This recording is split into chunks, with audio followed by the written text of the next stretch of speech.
Olá, pessoal.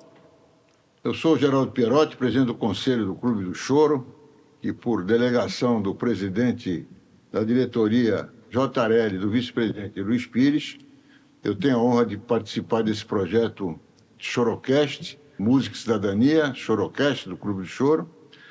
E hoje, para nossa satisfação, nós estamos aqui recebendo o Jamir Lopes, que dispensaria qualquer apresentação, tendo em vista ser um dos maiores agitadores culturais, uma das pessoas mais enfronhadas na arte e cultura da nossa região.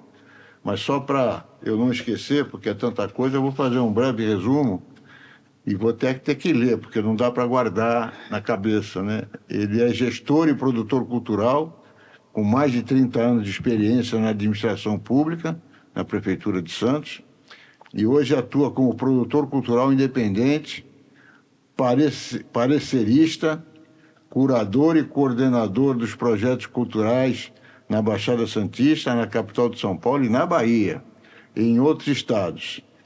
E ele é pós-graduado na Escola de Comunicação e Artes da Universidade de São Paulo, na ECA, na USP.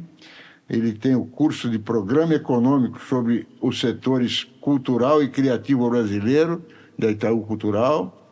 Ele é pós-graduado em Gestão Cultural na Itaú Cultural. Ele tem o curso de Política e Gestão Cultural da Fundação Getúlio Vargas. Estou cansado. E tem o curso e tem a capacitação em elaboração de projetos da Fundação Getúlio Vargas, em parceria com o Ministério da Cultura. Bom, isso é um resumo. Vocês estão vendo aqui, são 4 folhas, né, de currículo. É só para poder introduzir para as pessoas que estão nos assistindo, que vão nos assistir, quem é essa figura que nós estamos recebendo. Jamir, é um prazer e uma honra para mim e para o Clube do Choro receber você aqui. Você agrega valor à nossa instituição e poder entrevistá-lo é um momento histórico para o nosso clube. Seja bem-vindo. Ô, Geraldo, muito obrigado aí pelo início aí, né, desse bate-papo, né, e por esse convite. Quero agradecer todos os amigos, né, de décadas do Clube do Choro, né, o presidente JRL, o Luizinho, vice-presidente, toda a diretoria. E o Clube do Choro, que é super importante para a cidade, o choro que é patrimônio imaterial da cultura brasileira, reconhecido pelo Ministério da Cultura, né? E o Clube do Choro é parceiro de um dos projetos que eu criei para a cidade, que é o Chorinho no Aquário, desde do início, né? O Chorinho vai fazer 19 anos, o Chorinho que acontece todos os sábados na Ponta da Praia, né? Na Praça Luiz Lascala, né? E a gente já foi parceiro, né? Eu como produtor cultural e o Clube do Choro em muitos eventos, de Dia Nacional do Choro, né? O Dia Estadual do Choro também, que é comemorado. E o trabalho que o Clube do Choro faz, ele é referência em salvaguardar o choro em todo o Brasil, né? Junto com o Clube do Choro de Brasília e outros importantes clubes de choro que a gente tem pelo Brasil, do Rio de Janeiro, né? E até internacional, né? Através do Clube do Choro, por exemplo, eu conheci, a gente fez um contato com o Clube de Choro que tem na Itália, né? Porque existem outros clubes de choros, né? Espalhados França, espalhado pelo mundo, né? Então é um trabalho fundamental porque preserva, né, a nossa identidade brasileira, né, que está no samba, que está no choro, né, que está no forró, né? Então essa é a nossa identidade e isso que a gente tem que preservar, isso que nos diferencia de qualquer outro país, né, a nossa cultura. Muito bom, muito legal. Muito obrigado pelas referências ao clube, né? Porque a gente está aqui mesmo tentando dar essa preservação tão importante, né, para esse ritmo que é o considerado até mais do que o samba, o mais legítimo, ritmo brasileiro, né? O choro é anterior ao samba, né? Anterior ao samba era o primeiro estilo musical genuinamente brasileiro, né? O primeiro estilo musical urbano, é claro. Né? E merece, assim, precisa ser preservado, precisa ser valorizado, né? E é muito importante que existam mais clubes do choro, né, espalhados pelo Brasil, e que existam também mais projetos culturais de fruição do choro, como o Chorinho no Aquário e como outros projetos. Eu sou super fã, né, do trabalho que é feito na Escolinha de Choro e Cidadania Luizinho Sete Cordas, porque forma nos instrumentos básicos de choro o jovem, né, a criança, né?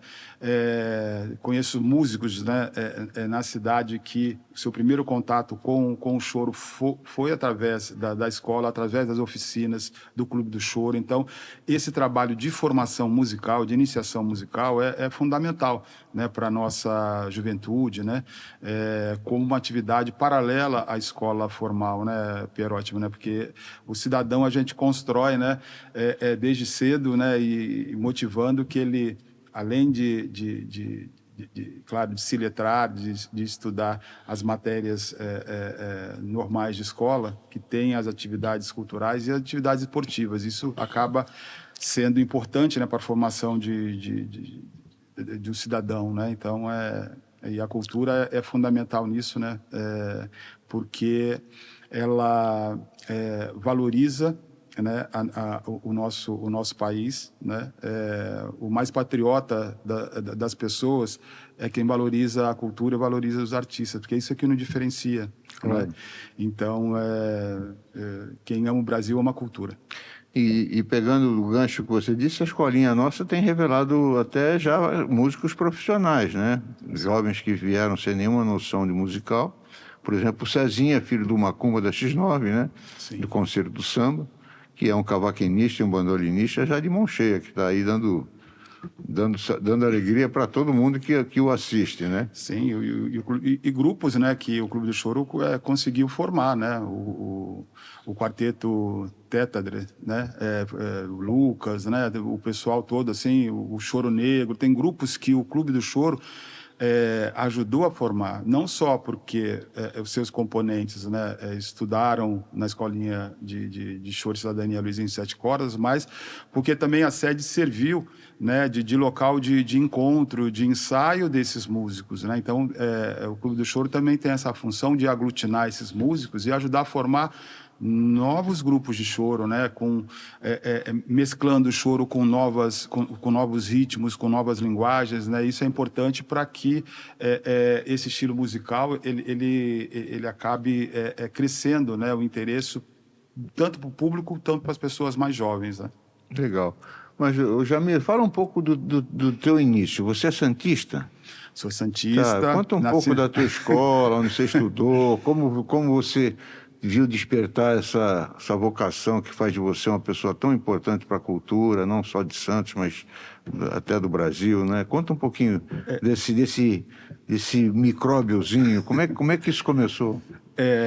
Eu sou santista, nasci na Santa Casa de Santos, né? E tenho parentes, né, no Nordeste, então tenho uma relação grande também com a cidade de Salvador, que é uma cidade onde a cultura, assim, ela é prioritária para o desenvolvimento econômico, né? Talvez seja a cidade, assim, no Brasil que mais foque na cultura e no turismo como vetor de desenvolvimento social e econômico, né?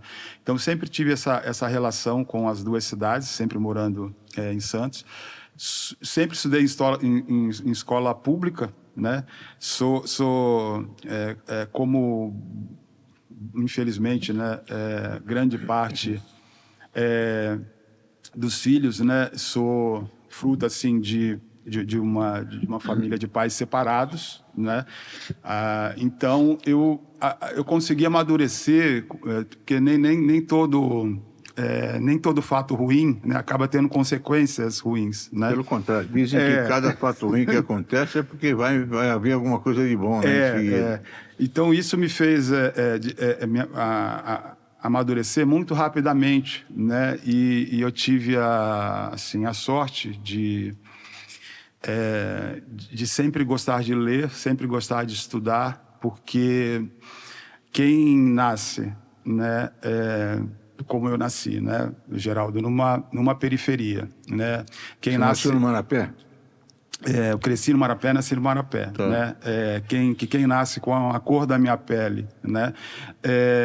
E numa periferia nesse país tem que se agarrar aos estudos para conseguir dar um salto socialmente, né? Porque para herdeiro tudo é mais fácil, é claro, mas eu nunca fui herdeiro, né?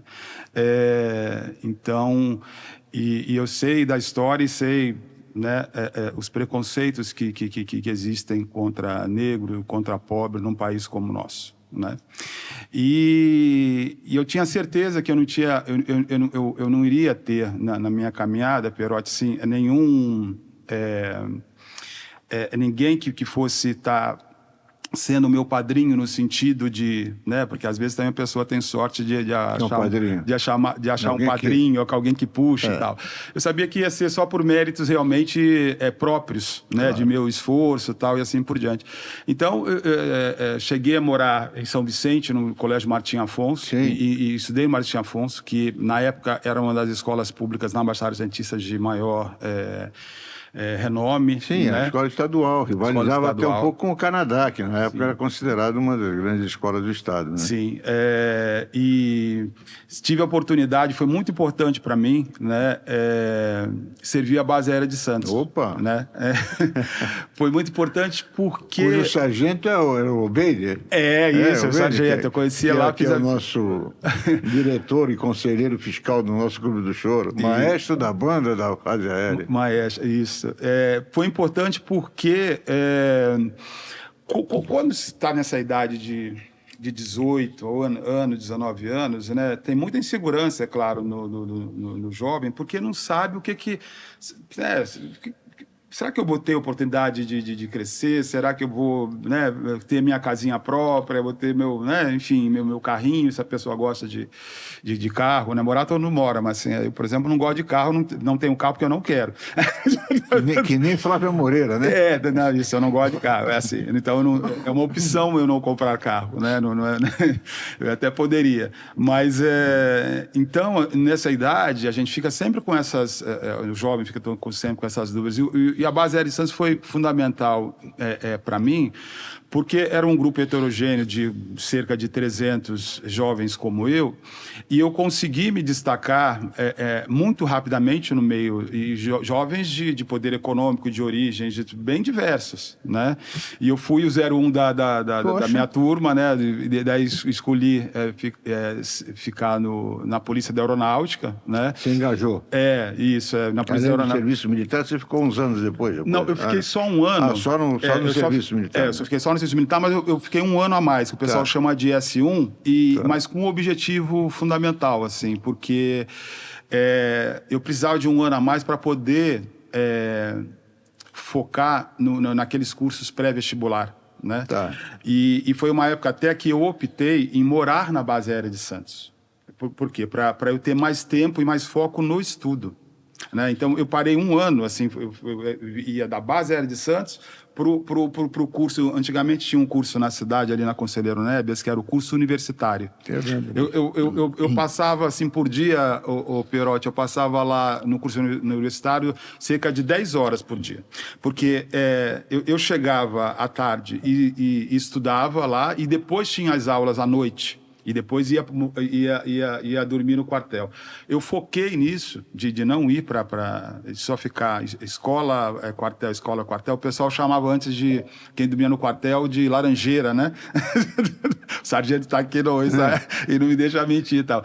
Eu foquei nisso, por quê? Porque era um momento que eu sabia que eu ia precisar prestar vestibular e concursos públicos. Né? O meu foco era esse. Né? E foi nessa dedicação que eu consegui, na época, tanto passar na universidade pública, né, aqui na FATEC, né, primeiro na Unesp, e também no concurso para a Prefeitura de Santos. Né? Então foi nessa época. Você entrou bem jovem, então, na prefeitura? Entrei com 20 anos, 21 anos. Poxa. Então, ainda esperei um pouquinho, porque depois Hoje que você passa... está com quanto? 50?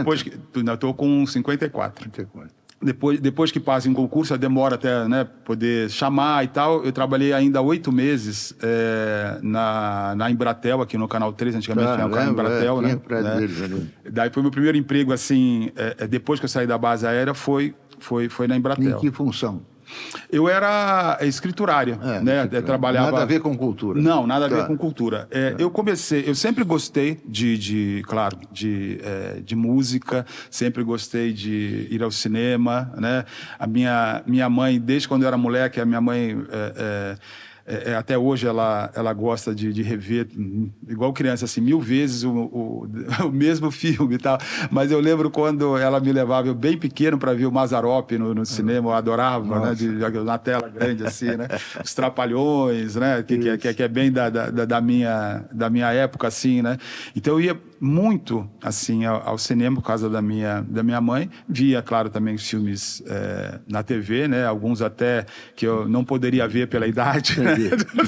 Mas lia muito, né, também, né? E lia muito. Eu sempre gostei de ler muito. Nossa, eu devorei aquela... Tinha uma coleção Vagalume, que era da editora Ática, que eu li toda a coleção. Eu sempre gostei muito de literatura também, de Agatha Christie, né? E todos os clássicos, né, de autores nacionais, né? Jorge Amado, Machado de Assis, né? Lima Barreto, Raquel de Queiroz, enfim.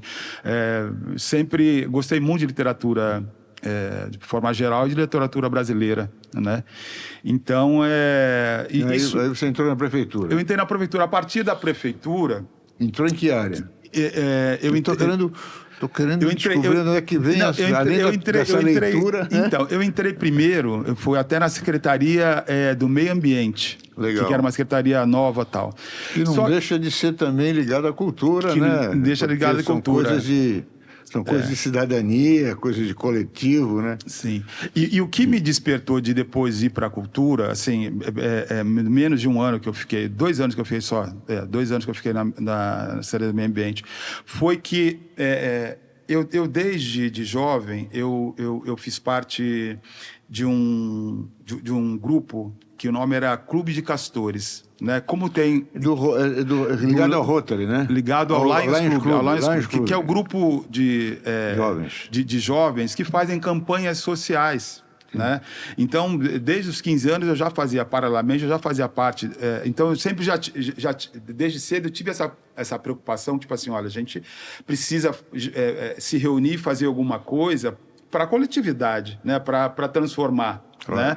E foi nesse intuito que eu entrei no Clube de Castores. E que Lions era? Meu pai foi no Lions José Menino. Lions José Menino. Meu pai foi presidente do Santo Sul. Santo Sul, então. E para minha escola, assim, para minha referência de vida, também o Clube de Castores foi fundamental, porque eu acabei conhecendo, né, como o Lions, claro, existe em todo o Brasil e todo mundo. Tal. E naquela época ele era mais forte que o Rotary. Sim. Hoje o Lions não se fala muito. Não fala muito, não é tão fácil. Motivo, mas hoje o Rotary está bem mais notável, né? Assim, verdade, né? É verdade. Mas naquela época eu lembro. O Lions era bem mais forte. Quase não se falava em Rotary, né? E o Clube de Castores existiam dezenas espalhadas pelo Brasil e a gente tinha convenções, tinha encontros, então eu acabava viajando bastante para várias cidades, por exemplo, em Umas, que é no interior de Goiás, Minas, eu fui várias vezes, Saquarema. Experiência fantástica. Experiência fantástica para o jovem, né? E sempre com esse foco de fazer campanhas sociais. Só que junto com as campanhas sociais também tinha a organização de eventos em creches, em orfanatos, né, que a gente contratava grupo de animação e conseguia fazer campanha para conseguir o doce. A gente organizava um evento especial para aquela comunidade. Então, veio a partir daí, eu falei assim, olha... Eu tenho a ver eu trabalhar com eventos, com produção cultural, porque eu já fazia tão bem isso como voluntário, como para eu ajudar a minha cidade e tal, né? E dava tão certo, assim, puxa, eu tenho talento para isso. né? Então foi aí que eu fui trabalhar na Secretaria de Cultura, na época que o prefeito era Beto Mansur, eu era concursado e tal, e o secretário era o Gondim, né? Que não era da área, para variar também, não era da área de cultura, né? Normalmente... Às vezes acontece isso, né? Nem sempre o secretário... Quase sempre, aliás, não é, né? Infelizmente. Então, mas ele tinha uma outra experiência, né? Profissional e social e tal, mas ele secretário e tal, e como ele... Não entendia de cultura? Não, me conhecia. Foi um gestor, né, enfim, né, competente no que ele pôde fazer na época, mas não tinha, claro, não tinha a sensibilidade e o traquejo da área, tá evidente. E aí ficou em você. Eu fui... ele me puxou para trabalhar na Secretaria de Cultura porque me conheceu das ações no Lions Club e no Clube de Castor. Foi a partir daí, né, que eu entrei na parte de cultura. Já sabia do seu talento, do seu potencial, com certeza. Sim. Daí, esse foi bem o início, né? Então, e na Secretaria de Cultura a gente pôde, né, eu pude, né, nesses 33 anos já de carreira pública, né? A gente já... chefe de departamento, já coordenar vários projetos, coordenar a rede de bibliotecas públicas, né? Aí que eu tive até um contato ainda maior com os escritores da cidade, né? Dos centros culturais, né? E a gente começou a fazer alguns eventos importantes para a cidade. Por exemplo, quando... na época, o Luiz Guimarães teve a ideia de estar fazendo o Festival do Café, né? Isso antes da primeira edição do festival. Daí ele me consultou e eu ajudei ele a construir, né, o projeto em si, né?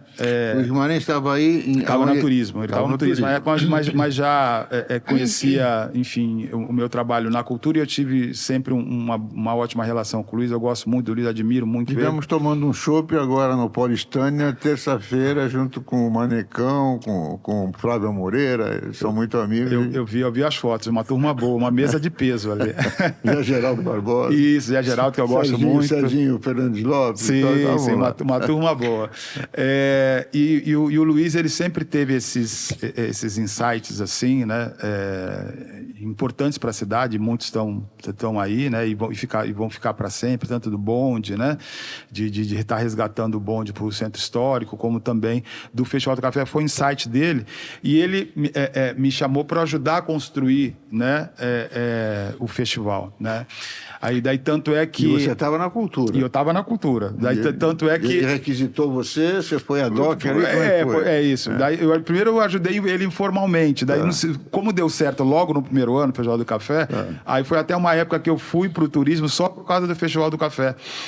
E por causa do Luiz Guimarães, porque daí eu coordenei as 5 primeiras edições do Festival do Café, porque um projeto cultural novo, Geraldo, até que ele se consolide para a cidade, é importante que tenha, né, uma atenção maior. E eu tenho muito orgulho de ter no meu currículo, assim, né, de ter conseguido construir isso junto com o Luiz Guimarães e consolidado um festival que, com certeza, vai ter uma vida muito longa, né, que ele já é grande e tem tudo para ser maior ainda, porque há muitos anos que eu falo, aliás, né, para outros secretários aí da área de turismo, né, que sucederam o Luiz, né, que o Festival do Café ele tem um potencial para Santos de ser a nossa Oktoberfest, como a Oktoberfest é para a cidade de Blumenau. Claro. Mas é claro que daí, para dar um salto, né, desse no evento, óbvio, você tem que ter mais profissionalização, né, e mais investimento. Né? Claro. Né? Então você tem que escrever o projeto, por exemplo, na Lei Federal de Incentivo, tem que captar, né, através da Lei Rouanet, né, patrocinadores. O PROAC talvez também. O PROAC também, para poder o sarrafo do projeto subir. Né? O evento de Blumenau, por exemplo, né, a Oktoberfest, só em mídia eles gastam 1 milhão. né, mídia nacional, né, lá é um projeto que beira a casa de 5 milhões que eles, né, então dá uma dimensão assim para a cidade maior, Claro. né? Então, de todos os projetos que a gente tem, assim, que são da prefeitura, que eu estou falando, né? Não os de produção cultural, de produtores independentes, tal como eu sou também, mas de todos os projetos que é público, né, o que tem mais potencial para vender positivamente o nome da cidade para todo o Brasil e para ter um fluxo ainda maior de pessoas é o Festival do Café. Eu sempre falo isso porque para mim isso é muito óbvio, né? E eu só lamento que o festival ainda não deu esse salto que poderia ser a nossa Oktoberfest no sentido de melhor estrutura, melhor profissionalização e de captar recursos através das leis de incentivo que existem. E você continua na organização? Não, do café não, do café não. Do café foi só até o momento do projeto se consolidar. Né? Depois disso, né? Por conta da Secretaria de Turismo. Por conta de turismo e foi uma coisa boa também, porque eu só consegui dar foco, né? Tanto de fazer alguns cursos assim de pós-graduação, né?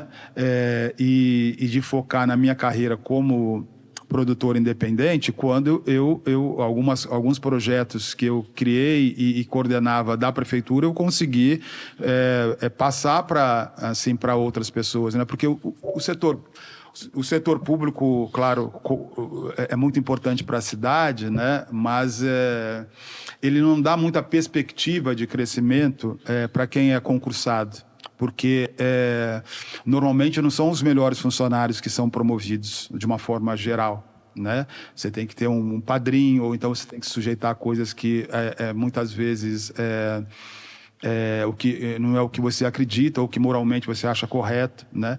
Então eu tenho e sempre tive o respeito, né, de todos assim na prefeitura, na secretaria, mas eu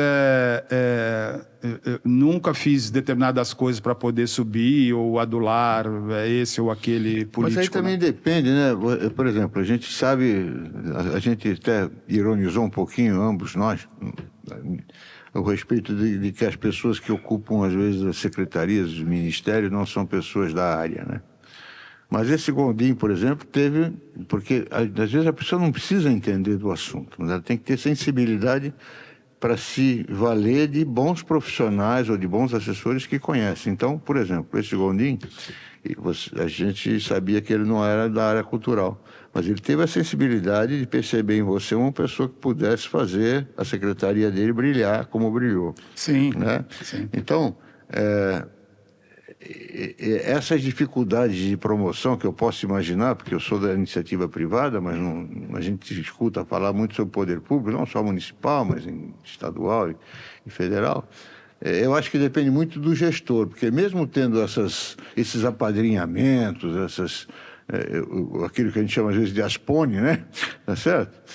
Se ele tiver ali a sensibilidade de escolher dentro da sua estrutura pessoas com competência, mesmo com esses apadrinhados ali, as coisas andam, porque eles acabam não atrapalhando, eles estão ali mais para se valer, eventualmente, de algum cargo e tal, né? Não sei se concorda com isso, né? Depende também da gestão, né? Depende muito da gestão, Geraldo, porque é claro que na política pública sempre vai existir, né, óbvio, né, os apadrinhados e sempre os paraquedistas de qualquer área, né? O paraquedista que eu chamo é quando a pessoa não tem histórico, não tem relação com aquela área de atuação e está lá para ganhar um dinheiro, para ganhar um salário. E normalmente cai de paraquedas numa área e a pessoa já entra como chefe de uma coisa que ela nunca vivenciou e não tem a menor sensibilidade. É o pior cenário, quando ele entra como chefe. Então os apadrinhados sempre irá fazer parte da política, né? Claro.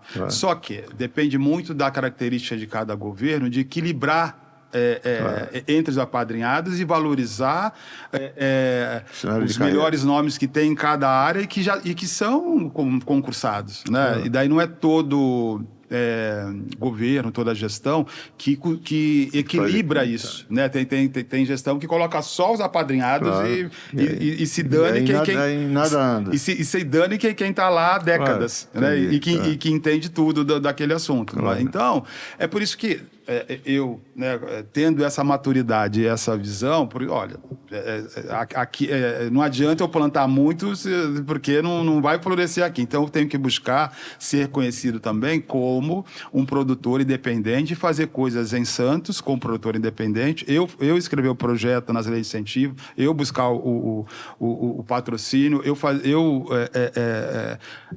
procurar os empresários da cidade, procurar parceiros que façam captação de recursos para fazer acontecer os meus projetos e aquilo que eu acredito que seja importante, né? E foi assim que eu tive a ideia de fazer o Santos Jazz Festival, né? Eu não preciso perguntar, né? Porque eu não tenho e tive a ideia de fazer o Santos Jazz Festival porque eu fiz uma viagem para Ipojuca, que é Porto de Galinhas, né? Porto de Galinhas, que é em Pernambuco, né? Fica a 1h30 de Recife, né? De Olinda, né? Aí eu fui passar uma semana de férias em Ipojuca. E por coincidência, Pierotti, daí, isso foi em 2010, olha só. E por coincidência, estava tendo lá um festival de jazz, né? Um palco pequenininho de 5x5, daí estava o Stanley Jordan tocando. Assim, caramba, Ipojuca, paraíso, né? Sim, mas é Ipojuca. Mas é Ipojuca. Né?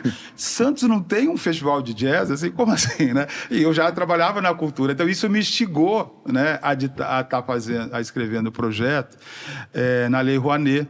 Né? Aí eu chamei a Denise para me ajudar, principalmente na parte de captação, porque é claro que na parte de produção cultural e tal, enfim. Né? Ela capta bem, viu? E na época a gente começou a fazer o festival, tinha também um grande amigo, o Carlos Dégelo, que ele era um funcionário já aposentado do governo do estado, da Secretaria de Estado da Cultura, e que na época também ele fez parte no início assim do Santos Jazz, porque foi através da empresa dele como proponente, né? Nos dois primeiros anos, tal, foi a empresa dele proponente, tal. Então eu que montei esse trio, né? Eu tive a ideia de fazer o projeto, escrevi o projeto, conversei com o Dégelo, depois falei com a Denise para a gente tocar esse projeto juntos e graças a Deus é um projeto consolidado na cidade, que esse ano faremos a 14ª edição, né, consecutiva do Santos Jazz Festival, que é o primeiro e maior festival de jazz assim, do litoral paulista, né, e um dos maiores, né, que a gente tem no Brasil, que sempre traz cerca de 20 shows gratuitos, oficinas, né, e ocupando aqui o Centro Histórico, o Sesc, entre outros locais, né? Então, é um dos projetos que eu pude criar também para a cidade, né, fora o Chorinho no Aquário, né? Quando que será o Santos Jazz Festival esse ano? Esse ano será... esse ano tem bastante coisa, né? Tem Copa do Mundo. A Copa do Mundo, né, é de 11 de junho a 19 de julho. Né, a Copa do Mundo, né, que a gente tem que... Essas datas são importantes e tal. O Santos Jazz Festival será no último final de semana de julho. Nos últimos anos, sempre a gente tem utilizado o último final de semana de julho para fazer o festival, né? Que pega ainda gente em temporada, tudo, isso, né? Tem mais mesmo. afluxo, né? Tem mais. E a gente colocou o festival em julho para que nas férias do meio do ano, né, a gente tenha mais projetos culturais relevantes para trazer mais gente também, né, para Santos nas férias de meio do ano, porque no verão já é uma... a atração da praia já por si só já é fundamental, né? Mas Santos está deixando de ser uma cidade que só atrai pelas praias e está atraindo por qualidade de vida, por cultura, não é? Quer dizer, está havendo uma mudança. Houve uma época, eu sou mais velho que você, bem mais velho, que Santos só tinha atração de ter praias, não é? Sim. Hoje não, hoje tem muito mais coisa. A gente tem uma gastronomia forte também, verdade. né? Não, Então, tem uma área de serviços, né, que é muito bem desenvolvida. Não? Então, você tem muito a ver com isso, né? Sim, a gente esse é o foco, porque a gente precisa de atrações culturais durante todo o ano, né?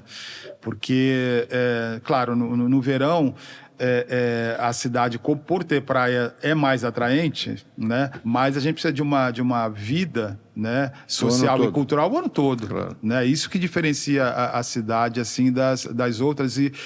E fora as capitais, é claro, Santos tem uma das agendas culturais mais ricas do estado de São Paulo, né? É claro que a gente sempre trabalha para estar melhorando e sempre trabalha para que essas atividades culturais cheguem a mais pessoas, né? E mais regiões diferentes da cidade, para não ficar, né, algo tão desigual, para que a gente democratize realmente o acesso à cultura, né? E que ela... isso é importante e tal. Mas a gente sempre quer melhorar, mas é inegável que Santos tem uma das melhores agendas culturais de todo o estado de São Paulo. Muita coisa acontece aqui, não só pela ação da Secretaria Municipal de Cultura, mas aí com o Sesc, que faz um trabalho fundamental na cidade, ainda mais agora que, felizmente, foi retomado aí o teatro do Sesc, né? Que ficou aí um pouco mais de um ano fechado, mas voltou, né? E eu tive a oportunidade de estar presente, né, num evento maravilhoso com a Fernanda Montenegro, imagina, 96 anos, né? Com essa lucidez, né? Essa integridade é um exemplo, é uma coisa emocionante. Quem esteve lá, né, se emocionou muito, né? Porque é a nossa dama do teatro, do cinema, da cultura brasileira, né? A integridade, se cada brasileiro tivesse metade da integridade de uma Fernanda Montenegro, olha... Verdade. Mas dentro desse agito cultural, a Pinacoteca Benedito Calixto, que hoje é presidida pelo Roberto Santini, também está com uma atividade muito importante, né? Sem dúvida. A Casa das Culturas, que é dirigida, o mentor é o nosso amigo em comum, Flávio Moreira, também, né? Especialmente no sentido, nessa democratização. A Pinacoteca também. A Pinacoteca houve um tempo que ela era muito elitizada. Sim. As pessoas nem sabiam que podiam entrar lá. Hoje a Pinacoteca já é bastante... democrática nesse sentido, né? As pessoas vão, tem yoga, tem cursos, rodas de conversa, histórias, além das exposições. E o Flávio está fazendo a mesma coisa numa área muito degradada, que é no Valongo, né? Que é a Casa das Culturas, levando a cultura naquele pedaço onde não tinha nada, né, de cultura, né? Como agora vem o mercado também, né? Sim. Olha, de ter essas instituições, né? De ter esses... produtores, esses artistas, né, fazendo essas ações culturais em diferentes regiões da cidade é fundamental. É claro que a Pinacoteca, por si só, né, ela sempre vai ter esse perfil mais elitizado, porque é um casarão histórico em frente à praia, no bairro do Boqueirão, que é um dos principais bairros da cidade. Então, isso não tem como mudar. Claro. Só que é um espaço democrático no sentido que não tem cobrança de ingresso para nenhuma atividade e é uma casa aberta para a população de todos os lugares da cidade, né? Mas é claro que a localização, né, e o tipo de programação elitiza. Claro, isso é inegável. Mas isso é involuntário. Isso é involuntário. Mas é por isso que quando eu falo que a gente tem que levar... Desculpe, quando eu fui presidente, lá, não sei se mais de 20 anos, eu levei um festival de capoeira. Choquei um pouco. Causei um pouco de estranhamento. Mas levei o festival de capoeira no jardim. Mas isso é bom. Esses estranhamentos são, aliás, são fundamentais assim, para a reflexão e para movimentar os equipamentos culturais. Mas eu sou super fã do trabalho que o nosso amigo Flávio Moreira faz, também num casarão histórico, né? Aqui no centro, né? Porque é um território, né, que precisa ser né, de mais atenção, né? A parte na área central, a zona noroeste, os morros, até a área continental, que é menos populosa, precisa de projetos culturais, né? E precisa de mais carinho e mais investimento, porque são territórios que precisam ser mais desenvolvidos também, para deixar a nossa cidade menos desigual, né? Então, e essa função da cultura é fundamental, Pierotti, porque a gente não pode investir, né?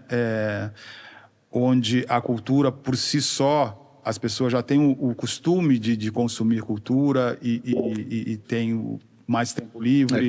As pessoas precisam saber o que é cultura e se apaixonarem por ela, ou se afeiçoarem dela e sentirem necessidade dela. Sim. Eu acho que é isso que você quer dizer, né? Sim, é isso. Pessoas carentes, em nível de fragilidade, não têm nem oportunidade, nem cabeça para pensar nisso. Então alguém tem que levar isso. Né? Tem que levar isso. E a cultura, ela abre muitos horizontes, muitas portas. Né? Não vê, por exemplo, né, o trabalho magnífico que meu amigo, meu parceiro Zé Virgílio faz lá no Instituto Arte no DIC, né? Eu tenho bastante orgulho de ter sido o primeiro produtor cultural a ter abraçado e ajudado o Zé Virgílio, né? Tanto é que eu baiano, né? Baiano, tá vendo? Mais uma relação que aliás, eu sou um dos fundadores do Instituto Arte no DIC, né? Na primeira ata assim do instituto, assim, eu tô lá entre os fundadores junto com o Zé Virgílio, porque quando o Instituto Arte no DIC ainda era uma ideia, quando começou um container, né, no meio da praça lá na Zona Noroeste, próximo ao DIC da Vila Gilda, eu já apoiava o Arte no DIC, por eu ser produtor cultural, de colocar o Arte no DIC em todos os projetos que eu fazia pela prefeitura, e depois coloquei também nos projetos que eu fiz como produtor independente, né? Porque a minha função social é essa também, de dar visibilidade, né? Para outros produtores e outras instituições que querem se consolidar, principalmente quando essas instituições acontecem em territórios que precisam se desenvolver, que ainda que são muito carentes, porque a gente tem que apoiar as ações que ocorrem, em especial na periferia da cidade, porque é aí que a cultura vai ser mais transformadora, Zé. Sabe, o Pierotti, o trabalho, por exemplo, que o Zé Virgílio faz lá no Arte no DIC, eu acho fantástico. Não só pela variedade de atividades que ele conseguiu dar para o Instituto, mas, por exemplo, eu estava em Salvador nesse carnaval. Ele levou pelo terceiro ano um grupo de jovens do DIC da Vila Gilda para fazer intercâmbio com o Carnaval de Salvador. Então tiveram aulas no Olodum, conheceram o Ileaê, conheceram os filhos de Gandhi. E vice-versa, né? Sim, e são garotos, então são jovens que provavelmente nunca tinham saído de Santos e muito menos do estado de São Paulo.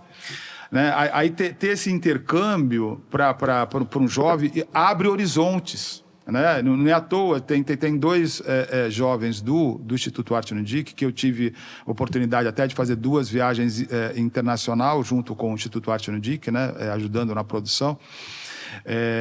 Para Barcelona, para Paris, tem 2 jovens, né, que eu vi crescer, que estão morando.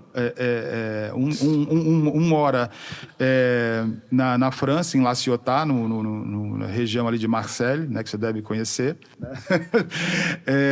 E outro... E outro mora, tá morando, o Gabriel, se não me engano, ele está morando na Alemanha, entendeu?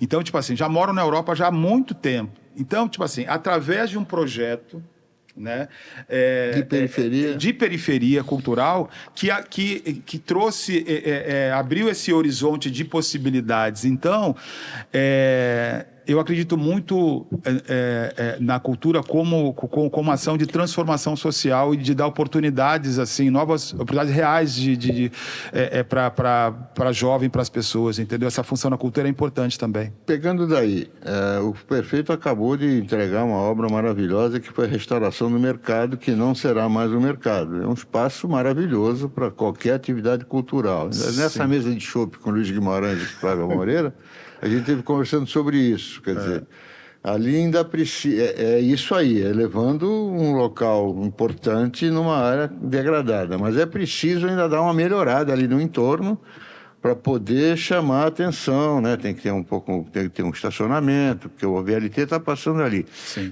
Né? E a área ainda está muito degradada, né? Então, você, que é um monstro da cultura da região, como é que você vê o mercado? O que você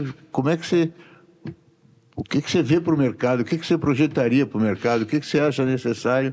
Porque o espaço está lá, né? Agora não, o espaço, aliás, a prefeitura está de parabéns que era um sonho de ter uma reforma, né? Prefeito Rogério Santos, de parabéns nisso, né?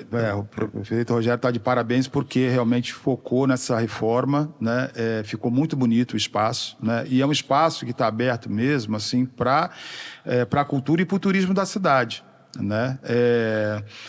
É um local que a gente pode estar colocando projetos culturais lá. Eu cheguei a fazer, bem antes da reforma, eu cheguei a fazer alguns eventos lá no antigo mercado de festa da banana, né?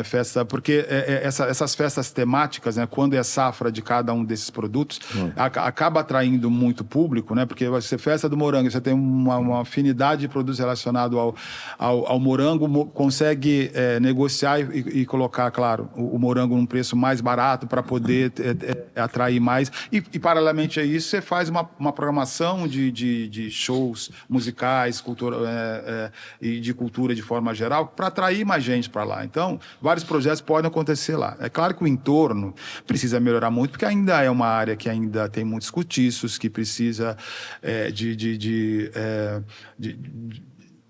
de investimento na parte de moradia, de repente de novos núcleos aí de apartamentos da Coab, e regularização de alguns prédios, né?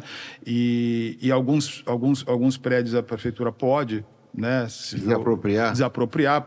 Eu como vou muito para Salvador, a prefeitura lá, recentemente, no centro histórico, desapropriou 52 imóveis. Né?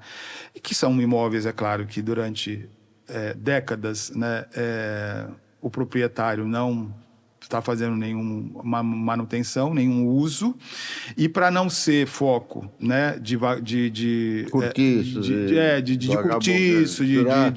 tráfico de drogas, de viciado e tal, o setor público tem que desapropriar e dar uma finalidade social, coletiva para isso. Né? O que não dá é para deixar dezenas de imóveis num centro histórico, seja de Santos, qualquer outra cidade histórica, e não se fazer nada. Né? Então, quando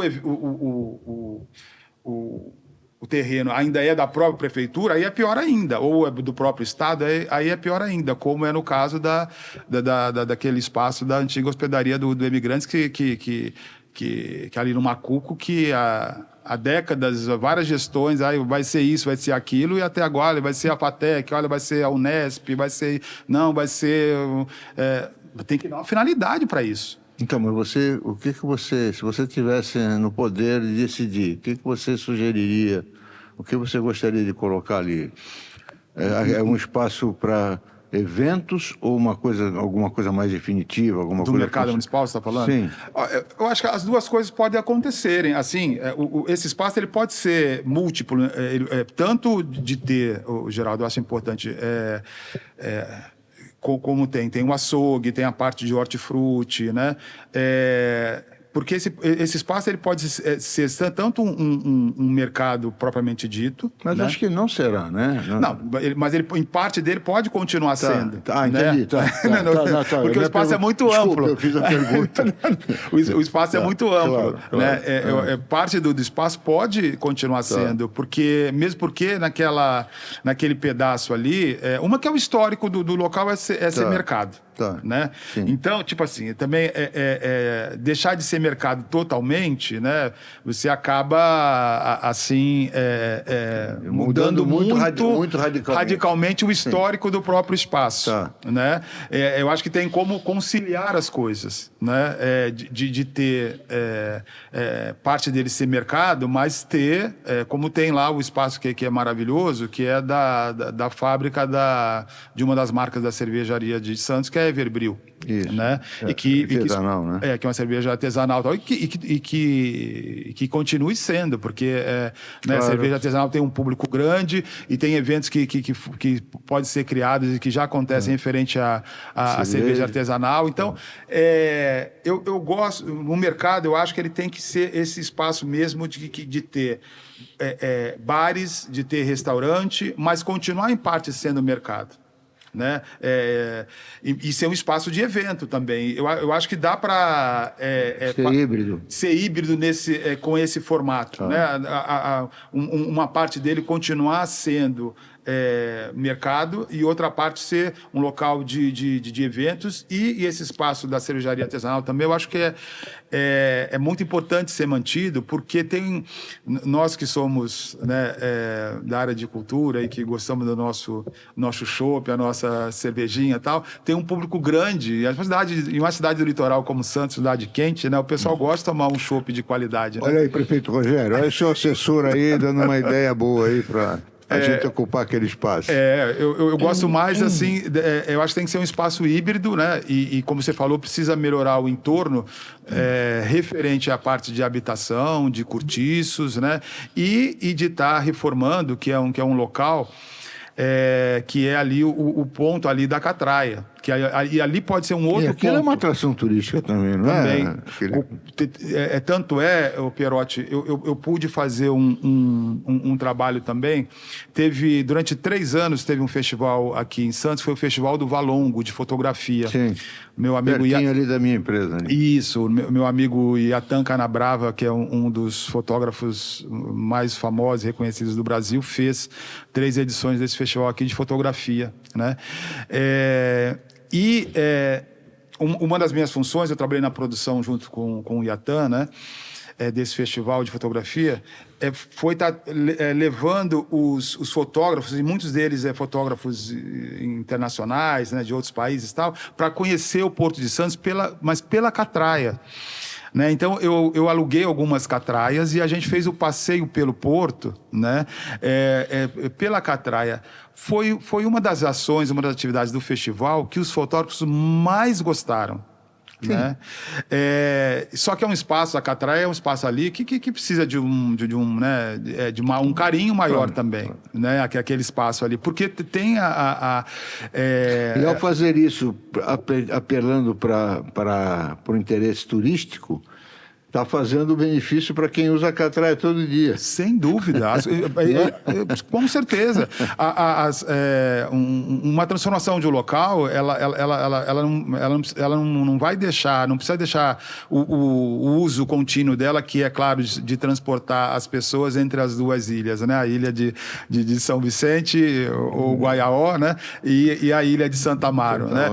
Também essa parte turística é fundamental. Só que ali tem que ter um carinho maior, tem que ter obra, um portal, uma regulamentação dos catraieiros, tem que ter um banheiro que dê, né, de bom uso, né, para as pessoas, né, que usam ali não só no dia a dia para trabalhar, para ligar as 2 ilhas, mas para os turistas também. Então, né, dá para fazer roteiros aí diferentes. Então, eu acho que é claro que são uma área que precisa de grande transformação, tem que priorizar. O prefeito Rogério Santos e a prefeitura está de parabéns, que conseguiu revitalizar, já conseguiu reformar o mercado municipal, conseguiu fazer um transporte de muita qualidade, que é o VLT passando na porta. Eu acho que o segundo passo tem que fazer a obra das catraias, né? E paralelamente resolvendo esse problema de desapropriar prédio que está abandonado há muitas décadas, né, no centro histórico para fazer um uso social dele, né? E acabar com os cortiços ali da região, né? Mas está no caminho certo. Né? Tá no caminho certo. Claro. Mas tem alto investimento, como foi do mercado, que só tem sentido se as outras ações acontecerem paralelamente, com muita ênfase também, porque senão acaba não tendo... Não tendo o afluxo, o aproveitamento. O aproveitamento dessa grande transformação que foi para o mercado, né? Então, mas é o que a gente precisa priorizar como cidade, né? Porque resgatar o centro histórico, né? Recuperar o centro histórico, né? Isso em todas as grandes cidades, né? Isso é prioritário, isso é fundamental, e Santos não é diferente, né? A gente sempre luta que o orçamento da cidade priorize, né? Mais investir onde é necessário, que é no centro da cidade, que é na zona noroeste, né, para acabar com as enchentes, os alagamentos de lá, para dar mais qualidade de vida para quem mora em Palafita, porque é uma vergonha, né? Tem muita gente em Santos que nunca acha, nossa, mesmo nós temos 20 mil pessoas morando em Palafita sem saneamento básico, temos. Né? Uma cidade rica como é Santos, com o orçamento que tem Santos, temos. Tudo bem, foi maravilhoso esse projeto piloto, né? Que foi entregue do Parque Palafitas, mas das 20 mil pessoas que moram lá, tem 60 e poucos apartamentos. Então isso tem que ter um projeto também, né? Para atender a todos. Para ampliar rapidamente, né? Para dar mais dignidade, né? Para essas pessoas, porque muitas vezes daí utilizam esses 60 apartamentos como tipo assim, olha, o problema está resolvido, fizemos tudo. Não, né? Mas então, caramba, tá tão gostoso e nós estamos começando a chegar no final. O papo bom é assim, ó, Pluia. Eu tenho que mudar, porque você não pode deixar de falar. Você não falou ainda da virada cultural, enfim, da sua atividade em Salvador, mas não vai dar tempo. Mas o tempo que resta... Eu pincelo só. Eu preciso que você fale um pouco do Chorinho do Aquário, que é um projeto tão querido do nosso Clube do Choro. Olha. E você é o idealizador, o organizador, o gestor. Quer dizer, aquilo não se pode falar em Chorinho do Aquário sem se falar em Jamir Lopes. Então, por favor, use o nosso prazo final aí, que são mais 3, 4 minutos, para falar bastante disso. Olha, de todos os projetos culturais e sociais que eu estou envolvido, o Chorinho no Aquário com certeza é o que eu tenho mais carinho. É um projeto que existe há 19 anos, né? Então ele é uma referência na fruição do choro, né, em todo o Brasil, em todo o estado de São Paulo. É claro que, como é um projeto semanal, né, eu divido, né, a programação, né, a curadoria da programação entre, pelo menos 50% grupos de choro e outros eu coloco grupos de samba antigo, MPB, né, por exemplo, né? Agora, nesse atual mês de março, né, fazer homenagem às mulheres e coloquei em todos os sábados a programação só com grupos tendo mulheres como protagonistas. Hoje, por exemplo... As irmãs, né?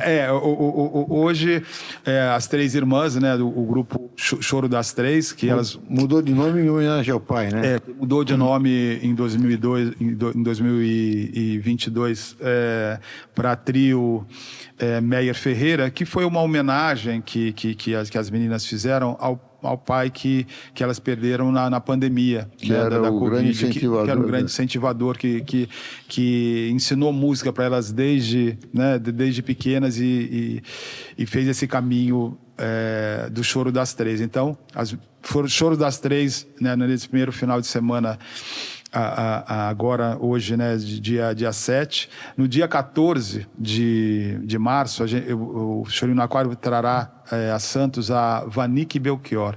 Vanique Belchior é filha do Belchior, né, que ela mora em Fortaleza, ela vai estar em turnê aqui em São Paulo e vai fazer uma homenagem, claro, aos 80 anos, né, de vida né, Ela vem a Santos? Ela vem a Santos. Olha aí, presidente Jottarelli.